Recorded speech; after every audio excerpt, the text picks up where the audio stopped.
You know, I was going to make the angriest Canucks video of the year because I was going to open it up saying, hey, Montreal, y'all stayed up late for this 10:30 p.m. puck drop and you got your money's worth. You got your time's worth.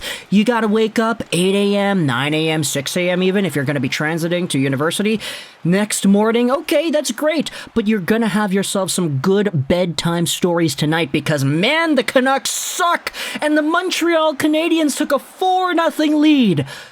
But as this game went on, after the 4-0 lead was established, and after I went out there and started watching eyes wide shut because I was like, yeah, you know, it's a 4-0 game. There's nothing more to learn from a game that gets this out of hand this early. There's nothing to talk about. Sure, the Canucks might get some chances and they might get some goals, but Montreal is not going to choke away a 4-0 lead.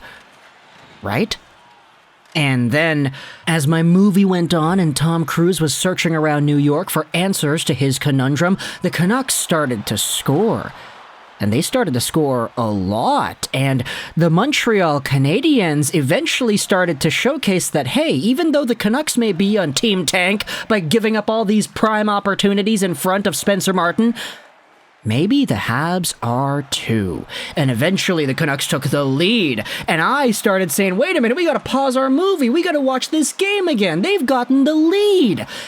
And then they blew the lead. And I was like, wait, what's going on here? What's going on? The Canucks, what are you doing? Who's tanking here? The tank wars have come out in full throttle. Both teams just slugging shells at each other because they each want to lose this game. I'm satirically saying that. Nobody's playing to lose. It's just when teams are going out there and blowing leads as often as they did here, it becomes quite apparent that the entertainment value is sky high. And the Vancouver Canucks eventually go down 6-5. And then guess what? They get an offensive zone opportunity. Miller gets taken down. The power play ensues. They score, they tie it, and they win in overtime. 7-6 is the final score here. And the winning goaltender is Colin Delia. Delia came out here. And I'm going to say this before we get into the video of talking about the goals and the reactions and everything. Colin Delia, I felt, was really strange.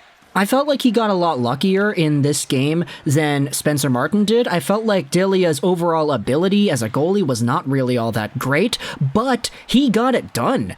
The goals that he allowed were pretty bad ones on the Canucks' behalf, not his behalf. Rebounds off of Luke Shen and Quinn Hughes kicking it into his own net. Colin Delia, for all intents and purposes, was kind of good enough. And even though there were a few saves that he made where I was like, what are you doing? Like, he gives the puck away behind his own net, and he has to sprawl out and slide his pad along the ice, kicking it away. Like, there's no technical skill in that. That's just desperation coming out to play. But at the end of the night, he gets the win.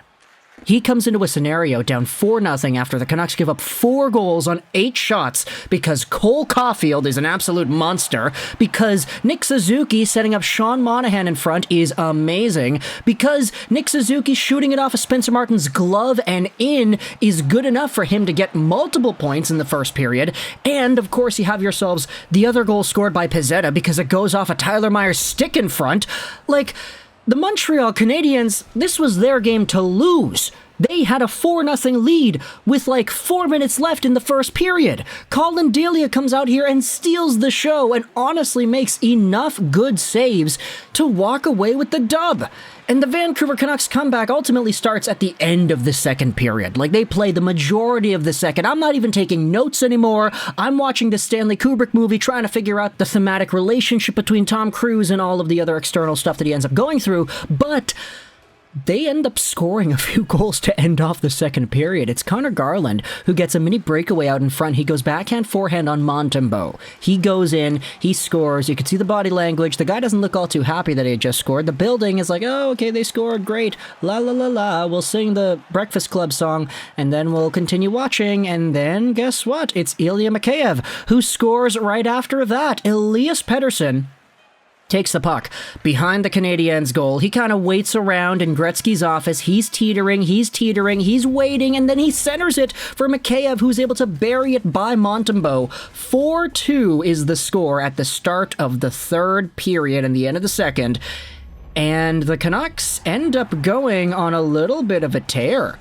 Guess what? It's 4 minutes into the third period. A long shot from Riley Stillman, who I thought had a bad game tonight, ends up getting tipped by Höglander on its way towards the goal. It goes off of Bo Horvat's shin pad, it drops in front of him, and he buries it right by Montembeault. The Canucks are within one, and it only took 4 minutes to kick off the third period to get to this point. 1 minute later, it's Christian Dvorak who breaks his stick on the faceoff. The Canucks maintain possession. Jordan Harris is the guy in the middle trying to defend the front of the goal.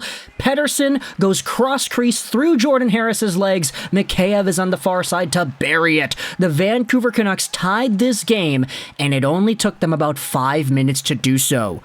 2 minutes after this goal, this is when Studnicka gets in on the action, because man, he had a pretty good game. He was setting guys up left and right, but his goal is the most hyped up moment of this game. Spare the overtime winner, you could tell by his body language. It's Montembeault behind the Canadiens' net, trying to clear the puck around the boards. Unfortunately, Studnicka is right there to block the attempt, and as a result, the puck drops out in front of him. He wraps out in front, and because Montembeault was behind the net trying to clear it, he's not able to get around in time.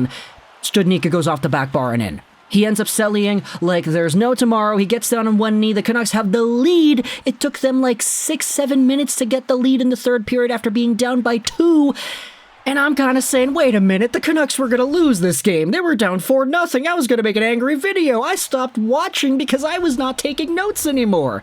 What happened?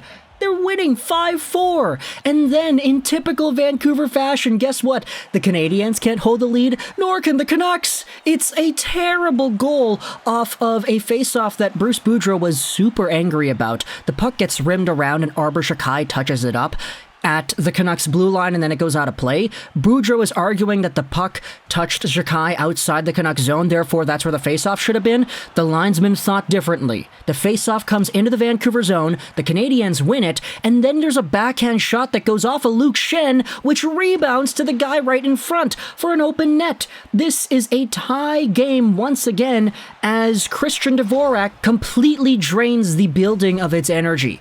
A lot of Canadiens fans are saying, wait a minute, we have a chance. No way. I might actually have a good bedtime story here after all, because it's like, what is it, like midnight, 1 a.m. in Montreal at this point? Come on, Habs, give us something to cheer about. And then the very next shift, they go out there and do that. Because Josh Anderson drives the front of the goal. This was a 2-on-1 that shouldn't have been a 2-on-1 because Quinn Hughes ended up getting beat by Anderson in the neutral zone. And as the puck is loose out in front, it's Quinn Hughes himself who goes in there, inspired by the World Cup, tries to stop, and he kicks the puck over Delia's shoulder, and it's in the back of the net, 6-5 Montreal, because Quinn Hughes just scored an own goal. Oh my goodness, not like this. You know, as a Canucks fan that was going to make that angry video about them going down 4-0 and then losing, this result hurts a lot less, but man, is it a lot funnier. Quinn Hughes, he just buried the Canucks' chances of winning this game, didn't he? Or so you thought, because the Canucks end up putting the pressure on with 2 minutes to go in the period, and JT Miller draws a penalty. It's Kovacevic to the box. Miller is the guy who draws it, and the Vancouver Canucks 6-on-4 end up controlling right off the draw in the Canadiens zone. Quinn Hughes goes over to Miller. Miller fakes the shot. He makes the backdoor pass to Andrei Kuzmenko, who buries it. It's 6-6, and the Vancouver Canucks have tied this game with only minutes to go in regulation. Overtime then comes out here, and this is where the magic happens. Mike Matheson, remember this guy? Yeah, Canucks fans remember this guy because he's the guy that body slammed Pettersson in Pettersson's rookie year. Oh, that was 8 years ago, a-hole. People don't forget.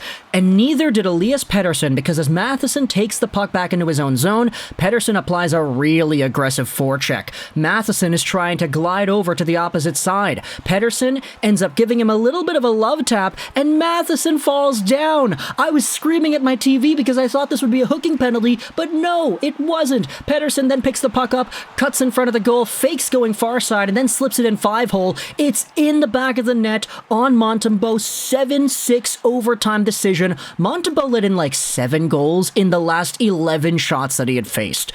The Canucks had a lot of momentum at the beginning of the game. Montembeault kind of kept them in it. The Canadiens went up 4-0, but the Canucks found themselves a way to battle back. How in the heck does this happen? How do you get games like this? 7-6 in overtime with 4-0 leads in there? This was the best Canucks comeback victory since the 70s? The 2011 team couldn't even do that. What in the world do we talk about now? The Vancouver Canucks end up winning this game after Spencer Martin has a terrible night. Sure, you could debate that the goals that he let in were not really all his fault. There were deflections in there, Tyler Myers, whatever, but at the end of the day, he still let in the goals. And Colin Delia coming in here with his weird, unorthodox saving style ends up getting the victory after an absolutely incredible night of entertaining hockey. Was this the best hockey out there? Absolutely not. The defensive lapses, the goaltending, it was all in shambles, but that was fun. Oh my goodness, the tank wars continue, eh? Todd of the Console, your thoughts about the Canucks and the Canadiens. I hope you enjoyed this Juraj Rolls 99. Do we even have enough gameplay to make this video work out? I'm not too sure. I'll work it out in post. And bye.